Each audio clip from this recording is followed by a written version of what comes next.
my name is Monte Church. I'm glad you can join me again today. Have you ever packed into the wilderness on horseback? It's great.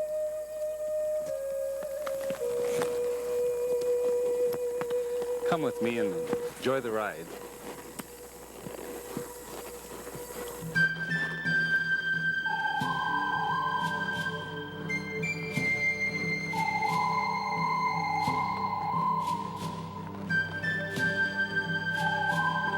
Out here, you not only feel close to our great Creator, but you feel the presence of His wonderful recreative power. You see, Jesus has not only created us, but He also sustains us physically and spiritually. That is, if we allow Him to.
Few people realize that Jesus is not only our Savior, but He is also our Creator.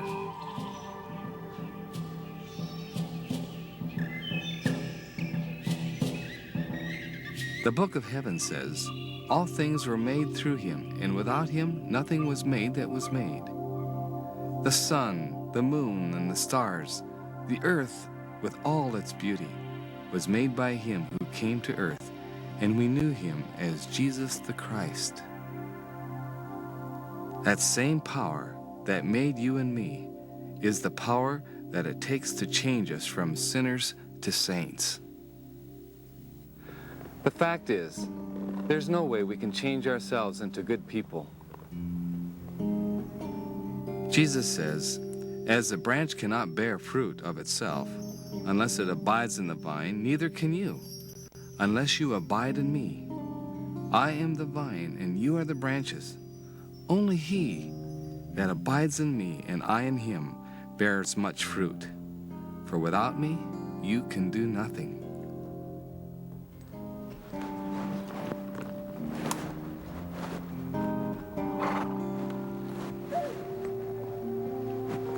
This is so important. That's why you've heard me talk about it before.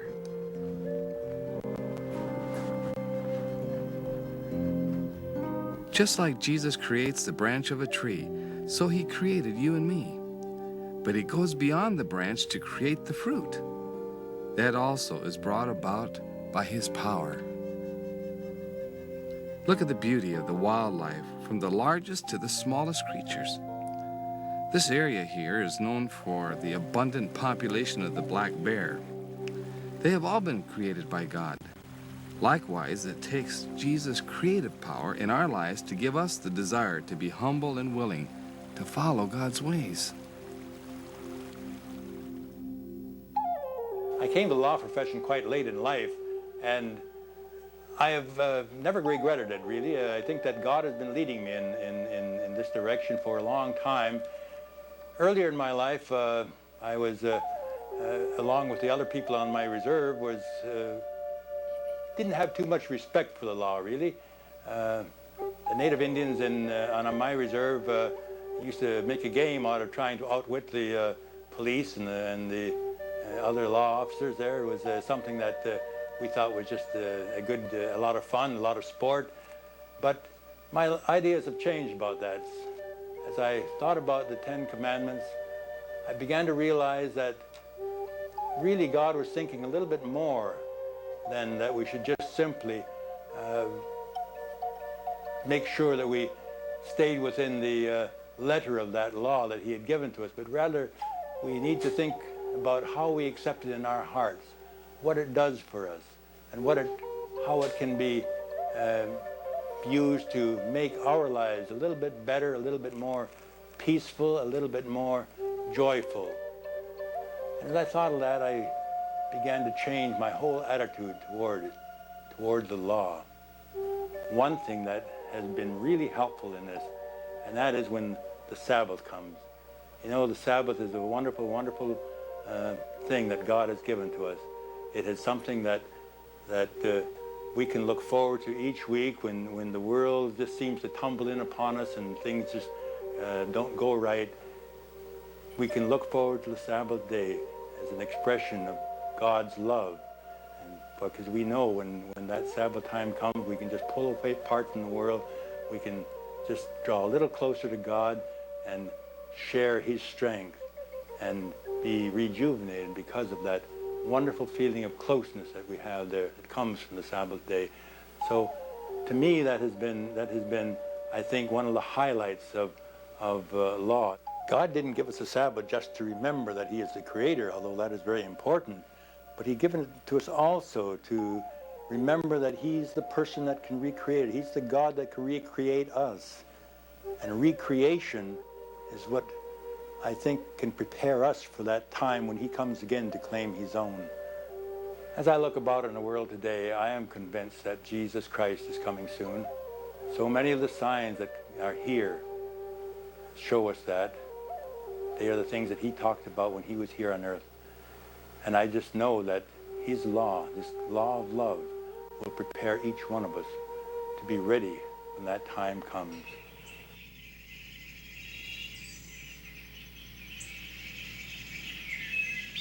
The first time I saw Vicky, we were in the bar, me and a friend of mine, and when we walked in and sat down, we sat right near a divider near the women's washroom.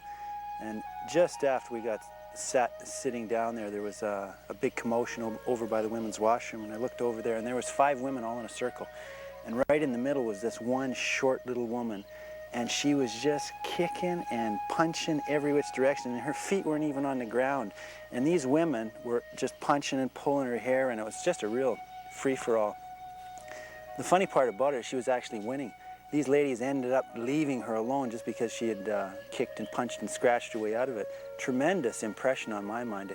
I can't say that it made me think I'd like to marry her, but it was actually kind of an impressive sight. If you'd have told me at that moment that I was going to be marrying her a few years later, I would have told you you're crazy.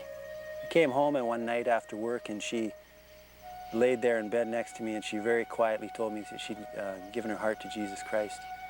And all I can remember is thinking, this is great. And it has been. I've seen such a change in her, it's just unbelievable. The fierce anger that was present almost all the time, the quick explosive temper, just a willingness to do anything if it meant it would help her get even, that's gone. And the change has been just unbelievable.